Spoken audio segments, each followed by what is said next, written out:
We are having a really weird season here in the Premier League. In fact, for us, it's kind of par for the course. We're in 7th right now after 11 games played. But look at the teams in the bottom half. Liverpool, Chelsea, Man City. If you play Football Manager for more than 10 years, you know this doesn't ever really happen this soon. Of course, Liverpool we beat last episode. They finished 2nd just last season. They're down in 11th. Chelsea finished 6th, and to be fair, they've been a little off the pace in recent years, but even by their standards, 12th is appalling. And well, as for Man City, they won the Premier League 3 years in a row. Last year, they finished 4th. They're now down in 13th. Vincent Kompany's come in, and I'm not going to say it too loudly, he's ruining the football club. Oh, and if you were wondering, a 36-year-old Erling Haaland is still pretty bloody good in Football Manager. We've played a fair chunk of Football Manager since you were last here. It's the start of November. We've got a game at home against Chelsea, followed by a European tie against Monaco. Granted, it's the Conference League where we're looking pretty blowing comfy, but I want to keep this unbeaten run going. Monaco have won their first 3 games.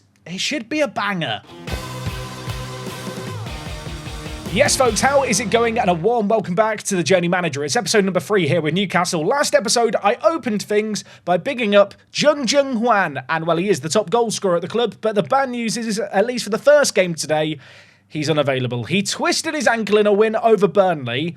And we've missed him a little bit. I mean, if we look at top performers this year that have played a decent chunk of games, it has been Jung Hwan and Soa really leading the way. Of course, Soa was the star man in our win over Liverpool last time out. Looking at his recent form, he's been a little bit hit and miss. You may also note down in the bottom corner here, I've been playing him out on the right-hand side, yet the strikerless experiment is continuing. Now, last episode, I had the wing-backs on attack, you might remember, and then the inside forwards both on support, with both of them having hold-up ball as an instruction. I was kind of hoping that between the centre mids kind of underlapping and the wing backs overlapping, that instruction would work. Wasn't overly happy with what I was seeing, so we continue to experiment.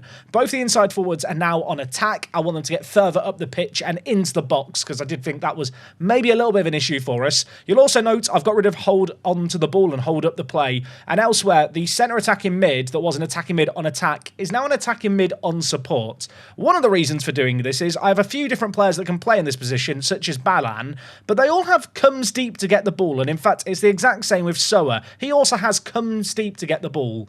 And when you're playing a strikerless system, if you've got 2 inside forwards on support and 2 of your centre mids on attack, and then one of them is coming deep to get the ball, it doesn't really work, as I've found out. And well, since last episode, we have played a whole load of matches, as I already mentioned. We won against Sarajevo, which was great. Unfortunately, away against a Man City team that, as we've already established, are criminally underperforming this year. Well, they beat us. Ngesson put the ball in the back of the net. He is their key man. To be fair to City in this game, they dominated it. They definitely deserve to win. Ngesson is a bloody good player. He's like a Yaya Toure regen, literally. He is so good. Obviously a bit unfortunate when he scored against us. So the defeat against Man City concluded the month of September. Into October we went with a tricky game at home against Arsenal. For some reason we've played both our games against Arsenal in the league in the first 11 games of the year. I wish I could explain why that happened, but nevertheless we got a bit of revenge on them after they beat us last episode. Michela with a sensational little assist and a great finish by Soretti to get us the 2-0 win. That goal did come later on in the game. As you can see though, from the match stats overall, we were by far and away the better team. After that, we got a great little win against Aston Villa, 4-2 there. We beat Midtjylland, and then against Leeds United, we bottled it. Having gone 2-1 up in this game, we considered too late on. The first really hurt. Aidan Heaven scoring it. If you've been watching my Gibraltar save game, you'll know he's been a bit of a cult hero. Seeing him score against me here for Leeds was frustrating, and well, things went from bad to worse because these 2 goals in the last 10 minutes saw Leeds win 3-2. I think they only had 3 shots on target in the game. Yeah, 3 shots on target, a 0.73 XG. Am I allowed to just say we were unlucky? That's what I'm going to tell myself. But from that bad beat, we have got back to winning ways. We won on penalties against Middlesbrough with a rotated team. We beat Burnley 3-1, but as I already mentioned, Jung Hwan got injured in that game. And most recently, we won another game in the Conference League, this game against Ordubasi. You know, well-known Kazakhstani giants, Ordubasi. Yeah, we managed to beat them 4-1. I did show the league table at the top of things, but right now it is Manchester United, Tottenham and Arsenal leading the way. Of course, we've already played Tottenham. We've already played Arsenal. Tottenham, in fact, unbeaten this year. And Leeds United, who we dominated against, but did unfortunately lose to 3-2. They're up in 5th. So maybe those results in isolation really aren't that bad. As for ourselves, we're in 7th, but look at how tight things are in and around us. You know, 1 or 2 defeats in a row could see us drop all the way down to 14th, which means that this game against Chelsea is all the more important. Now, in terms of the team for today's game, some unfortunate news. Jung Hwan, of course, is still injured. Elsewhere, Munoz, our star backup defensive mid, he is out for a long old time. Broke his foot, could be out for another 2 months, which is really, really frustrating. It does mean that Fakunda, who really impressed in our last episode where he scored against Liverpool, he is now going to become the de facto backup defensive midfielder on the bench. To be fair, as far as kind of emergency registas go, he's really not that bad. In the wing-back area, I have also kind of landed on a partnership that I like. Curtis has looked pretty good at left wing-back. Admittedly, I do think the full-back area is probably the weakest point in the team. But yeah, Curtis on the left. Semeraro, who he picked up on a free transfer, ironically from Chelsea, of all teams, is going to be the man playing right back against his former club. 2 player of the matches in 11 games for a wing-back is a really, really solid showing. And just looking at his form over the last 20 games, he has been a great little pickup so far. Okay, into this game we go. You'll note here that Soretti and Balan is our centre attacking mid setup, of course, but without our main man, and just rotation is needed. Looking at Chelsea's recent form, I don't know how bad their actual start to the season was. They're playing a lot better now. Also, did you see their team there? They had Kobe Mainu and Casado at defensive mid. I think I saw Scalvini and, was it Badiashile at centre back? Was that their defence? That's a very, very good setup. Oh, and if you're wondering like me, who's their striker called Julian? Is this guy. Blimey, he's good, isn't he? He's very good. Bit of a weird player to play at striker, but he's probably going to score against me now. Well, we are the home team in this game, so I feel like there is a degree of expectation on our shoulders to go out there and get a result in this one. Let's see if we can make it happen as Hughes gives it to Marco. Marco wide to Curtis. A little bit of build-up play here. Ivkovic, options inside. Dispossessed. They try and get it in behind, but we've got plenty of players back here. Can't get onto the second ball. And now Julian, the man who I've said is probably going to have an absolute barnstormer of a game against us. He lays it wide to Castellanos, who's going to lay it inside to Casado. I am not enjoying this. Castellanos, again, definitely not saying that name correctly. To Moises Casado. Everyone behind the ball for us. Look how many players we have in our defence. Vianette, like the ice cream. Vianetta, love of Vianetta. Castellanos whips it in. They've scored. I wish I had some Viennetta ice cream to eat right now. As this attack went on, it felt more and more dangerous, didn't it? Eventually, they did get the ball into the box. You have the 3 centre-backs for us there lined up. None of them managed to get on the header or even really contest it. Okay, you know what? Not an ideal start in this game. Let's get shouty. Chelsea are in some crazy form, as we've already established. I know this game's not going to be easy. That was their first shot of the game, and it ended up in the back of the net. This game looking largely bogged down in the midfield. Not a lot in the way of chances happening yet. I do want us to just try and get the ball forward that little bit quicker here. Let's go a little bit more direct, looking to pass it into space. I'm going to get rid of look for the overlap as well. The look for the overlap instruction basically encourages players to dwell on the ball more, to allow runners to make the overlapping runs. I feel like with our team, sometimes we need to just be a little bit more direct, a little bit less pretty, and more so about getting the ball forward quickly and just trying to catch defences out with our runners from deep. Let's see if we can make something happen. All the way from the back, McKellar, our star man, the great Scot, lays it inside. Big Deli, Semeraro, the right wing-back, is going on a wander. Dinks it wide to Ballon. Fluid build-up play so far. What can Ballon do? Inside, Ivkovic shoots. Oh, my word.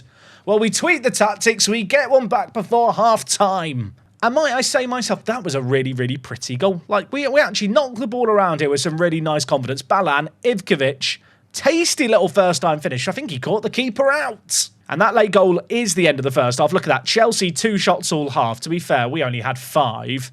I've had a lot of shots. We're happy. I'm going to try and encourage the players here. I feel like I could get screamy and shouty, but having got that goal, I feel like we almost have the advantage. We have the momentum. Going to hope we can carry it into the early phases of this half. As Ivkovic in the wide area fizzes it into Balan. He looks to cut inside and is dispossessed. Kobe Mainu now looking to bring it forward. Julian with the ball, the big scary striker that we've already established is probably going to do more magic against us in this game. Casado to Vianette. It's definitely not how you say his name. And I still want ice cream. McKellar.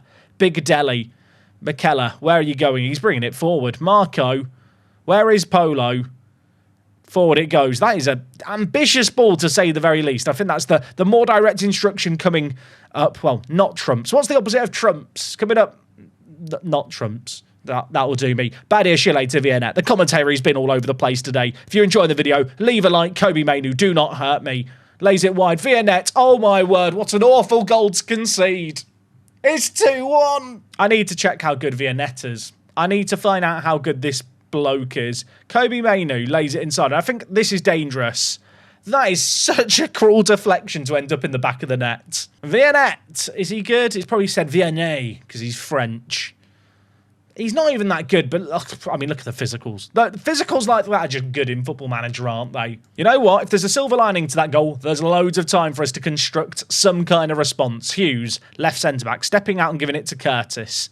Need a big performance from the wing-backs. Talked about how they've been pretty good by all accounts so far today. Sauer, Semeraro bringing it forward. Can the right wing-back do something? He does. He fizzes it into Ivkovic. Is that an own goal? It is an own goal. We do not care. As soon as Sauer got it here, I was thinking, oh, here we go. Semeraro, the right wing-back, the former Chelsea man, put it on a plate, and his former teammate scored it very kindly. Chelsea have scored 2 goals from 2 shots on target in this game. I feel like it's almost a bit unfortunate that we're drawing here. We've got a fair few tired legs, so I'm going to make some changes. As much as I want to keep Sauer on, and he is one of our best players, his lack of fitness right now is just a concern. I don't want to risk an injury. Elsewhere, Big Deli looking a little worse for wear. I'm going to bring in Facunda at register. Soretti's had quite a quiet game here at Shadow Striker today, so you know what? I'm going to bring in Letal. This guy... I like him. I hate the fact he has the comes deep to get ball trait. So many of my centre attacking mids have it. I really should try and untrain it from some of them. But I don't know about anyone else. Whenever I try and untrain traits in Football Manager, it feels like it never works. Oh, I make the changes and instantly Balan picks up a knock. Right, Tyler Dibling's coming on. I've almost changed the entire midfield at this point. And while I was making the check, we've scored while I'm making the changes. We've scored while we were making the changes. That's awkward, isn't it? I'm going to claim it's some kind of genius. Is it going to count? Goal review. The players are celebrating. Michael Oliver is going to award the goal. I'm still going to make the tactical changes. And, well, it's a bit awkward here because we've scored a goal with Ivkovic and now we're just changing things up in the midfield. But I feel like we've got our noses ahead. Let's just try and hold on now. Going to switch our mentality to positive here. And I'm also just going to encourage the players just to hold on to possession a little bit more. We don't need to pass into space anymore.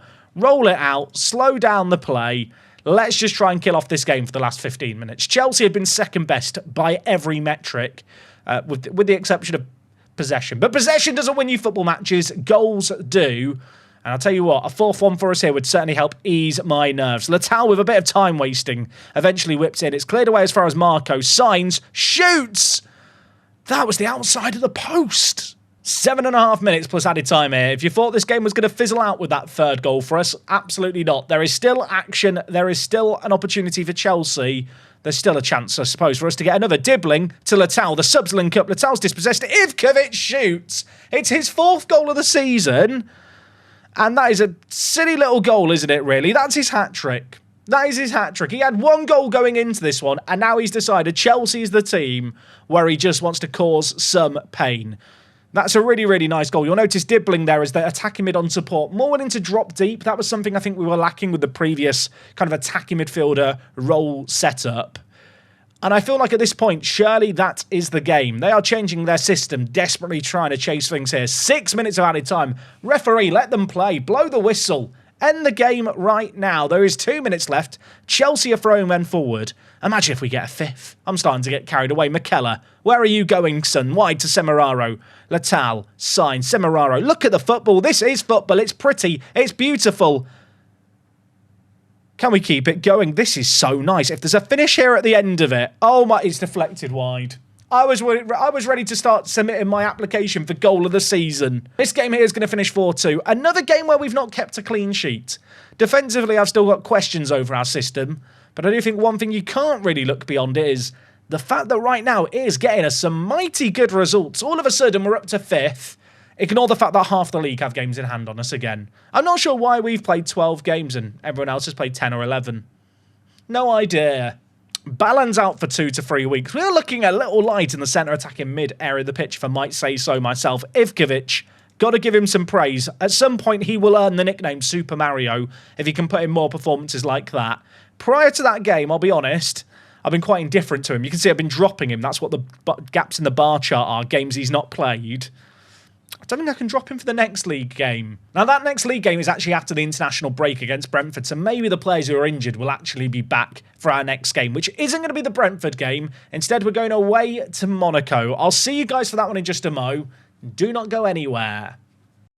Now, before we play Monaco, I did have to play Brentford. Shout out to their team for making it a little bit easier. 2 sendings off for them in this game. Admittedly, we still only won 2-0, and it was a very late goal in the 93rd minute that saw us double our lead. Semeraro, again, the right wing-back, getting another Man of the Match award. That's his 3rd of the season. And without getting carried away too much too soon, because we have played a game more than many teams around us, we are level with Arsenal, and we're up to 4th. And Champions League football might be really useful this year if we could get it, because when you look at the overall balance of the club here, we are hemorrhaging money at a crazy, rate. We are losing 20 million, maybe slightly less than 20 million, but many million a month.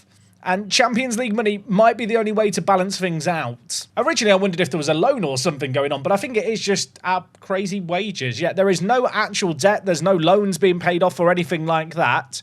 We just spend a lot of money. And well, speaking of teams that have a fair amount of money to spend, we're taking on Monaco today. Granted, they don't quite spend as much as they did once upon a time. They are currently 5th in the Europa Conference League. We are currently 1st. But both teams, having won all their games, are going to want to win this one here. In terms of team news, Jun Hwan is back in the team and ready to play a little chunk of football. Elsewhere, I am giving a rest to Scott McKellar. The centre-back has not missed a game, I don't think, this year. He has basically complained that he's feeling a little tired and a little worse for wear. I feel like we should give him a rest here. Have just remembered I can fill out the bench, so don't worry. Mark is going to make the bench. And to be fair, whilst he's not played yet in the league, I have played him on occasion in the Conference League. He's actually started 4 Conference League games. But unlike perhaps the calibre of some of the Conference League teams we've played in recent games, Monaco, I think, are a level above where Mark is realistically going to serve us as a useful player. Oh, they are playing a horrible tactic. Did you see that flash up there? 3 centre-backs, 2 defensive mids, 2 wing-backs, 2 centre-attacking mids, and a striker. We've got to try and break it down. And, well, we might break it down immediately. Soa's in behind. You know what? I take it all back. We've gone ahead inside 94 seconds. We've not actually come up against too many teams that play kind of a back 3 and then wing-backs and 2 defensive mids. So this is going to be a little bit of a slightly different test for the strikerless system. I feel like teams in the Premier League don't use it as much in Football Manager, but when you're in Europe, certainly the more continental teams, all those Europeans, they love to play this, especially the Italians. This just makes me feel upset. Look at that for a formation. I suppose the good news for us is, having now broken them down, we are in a position where the impetus is on them to try and make something happen and attack. And this formation isn't necessarily the most attacking formation in the world. I do feel like our back 3 are going to have their hands full a little bit. Kind of going to have to go man for man in terms of marking their centre attacking mids and their striker. And hope that we can kind of hold a semi-decent defensive shape. Anyway, Ringay is bringing the ball forward. Krieger, back to Ringay. The right centre-back lays it inside. They've had a lot of the ball in this game so far, Monaco. In fact, I tell a lie. We've had 60%, but we've had a lot of the ball. We never have a lot of the ball. They've had a lot of it in this highlight. Endor, Anaros, Krieger, shoots. Oh my word, that is an insane save after the shot deflected. I don't feel like I've really bigged up Spike Brits all that much in goal. He has made the odd absolute wonder save. That one is right up there. It was almost all in vain, though. That header was only just wide. Just over half an hour played in this game. They're playing the ball out from the back. Of course, we're not going to be pressing super hard here against their back 3. Instead, we're looking for that ball there, the second ball. The goalie can give it short. We want to win the next and then punish them just like that. Silviu Balan, the former PSG man, we signed him on a free transfer, gets a goal against a familiar foe. As soon as Curtis latched onto the loose ball here and charged forward, you knew they were in danger. The ball was dragged back and it was still, well, a finish that needed to be finished. It wasn't on a plate by any means. It was a good little goal. Only a few minutes left of this first half. Monaco at home yet to have a shot on target. Until that free kick there that Brit has saved. Right, praise the players. Let's get in at half-time. Referee, please blow the whistle. Krieger over the corner. This is unnecessary stress at the end of a half that I think we've been the better team in. Jun Hwan heads it away, and that should be that for the half. Indeed it is. 2-0 up. Looking at the XG story, we have been the better team. Okay, into the second half we go. Fairly straightforward team talk, given the fact we're 2 goals to the good. Hopefully, what we saw at the end of that first half isn't an indicator of what we can expect in the second. Revolve for them. Lays it to Ringay, who if he loses the ball there, they could have been in all kinds of trouble. And well, they have lost it. Now can we punish them on the counter? Jun Huan dinks it. Was Soa onside there? I think he knew he was offside, so he stopped running. That was quite intelligent by him. Although, because of his mistimed run, Monaco are now on the attack. Bizasene pulls it back. Big Dele with an awful clearance. What was that, you cockwomble? I had to think of an appropriate word. Cockwomble, definitely the word needed there. I don't know what Big Dele was doing, and in fact, it might not be away from danger yet. They've scored, and it's come from an awful clearance. Admittedly, there was like a whole phase of play after it. I'm still going to blame Big Dele. The Iranian Zobahan player, of course, if he'd been from Esteghlal, wouldn't have made that mistake. But his clearance there was atrocious. And Monaco get one back early on. Okay, 66 minutes played here. I'm going to make some changes. Jun Huan still coming back from injury. I'm going to bring in Letal, who obviously had a really good game, actually, against Chelsea on off the bench. As for another player who had a good game against Chelsea, Ivkovic has been absolutely absent in this game. Going to bring in Soretti at inside forward. Of course, for that Chelsea game, he played at centre attacking mid. This guy has some nice versatility. I think he can do a job on the left for us. Elsewhere in the team, you know what? Semiraro's having a quiet game. Mark, you're going to go and play right wing back. We're going to add a new position to his arsenal. I feel like I can stick him out at right wing back and that shouldn't cost us the game too much, Mark. Please don't balls it up now. I'm going to keep the faith in my son. 15 minutes left. It's still a 1-goal game. I feel nervy. We've not really done a lot in this second half. Granted, it's not like Monaco have created a ton either. Probably have just edged out this half, though, in terms of overall chances created, which has got to be a bit of a concern. Where is Mark? Click on him. Have his name appear above his head so we can see when he does something good or bad. And Bala, has that really just deflected into the bottom corner? Monaco have drawn level. I feel like there's too many deflected shots in the Football Manager match engine, but maybe it's just me. Mark, could he have put in a better tackle? I don't think we can directly blame him for that one there. Our defence was all over the place, and Bala's shot deflected. It might have been creeping in anyway. That feels like an unfortunate way to watch them draw level. 3 minutes left of this game. We've got a corner. Letal whips it in. It floats up into the air. Hamilton tries to keep it alive. Cleared away. Balan. Mark do something magical to Curtis, the left wing back. Hamilton, the left centre-back. You don't want him shooting. He tries to cross it in. It falls to Mark. He dinks it. Soretti was under it. It's cleared away. We're still on the attack. I want to believe. Soretti, where are you going? Where are you going, Soretti? Wake up. Big Dele. Curtis.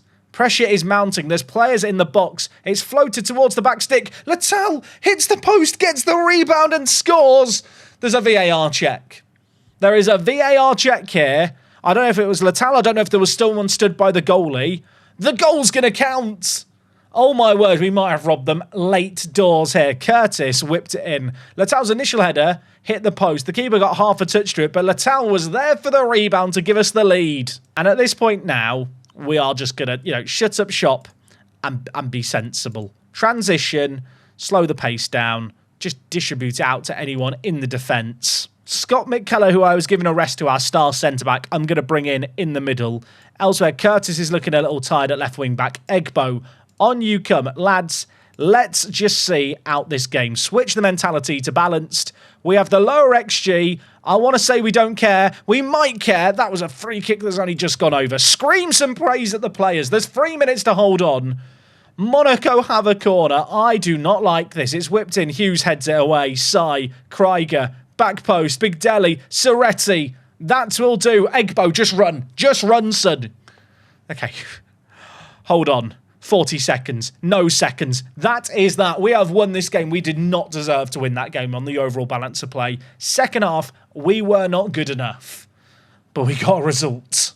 It's a result that keeps us unbeaten, but annoyingly, Trabzonspor, because they apparently hammered someone, they won 6-0. They've got ahead of us on goal difference.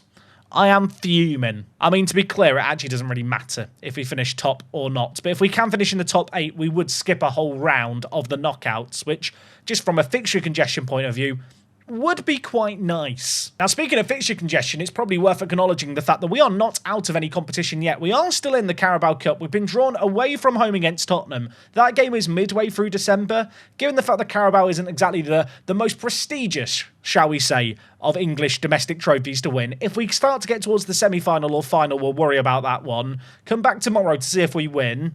I don't think that game's an easy one, mind you. We have actually got a jam-packed month of December, but I have a sneaking suspicion we're going to come back at some point in January. The transfer window will be open. There was a little bit of wage budget and transfer budget. Admittedly, with the current state of the club's finances, bit of a question mark as to, will the board actually let me spend this transfer budget? It might be we get to January and they take all the money back. Two really nice big wins today, though. I think it shows this strikerless system, I do think, has legs. In the intermission, we've got some fairly winnable games, a few tricky games too. Come next episode in January, maybe we'll have some new players in our ranks and some new signings in on this screen too. Thank you so much for watching this series. As always, if you've got any thoughts on the strikerless system, maybe you've been doing your own strikerless systems, let me know how you've made it work this year. I feel like we might be coming onto something here. Form is looking good. We're getting some big wins. Hopefully we can keep it going. I'll see you next time for more. I'm out.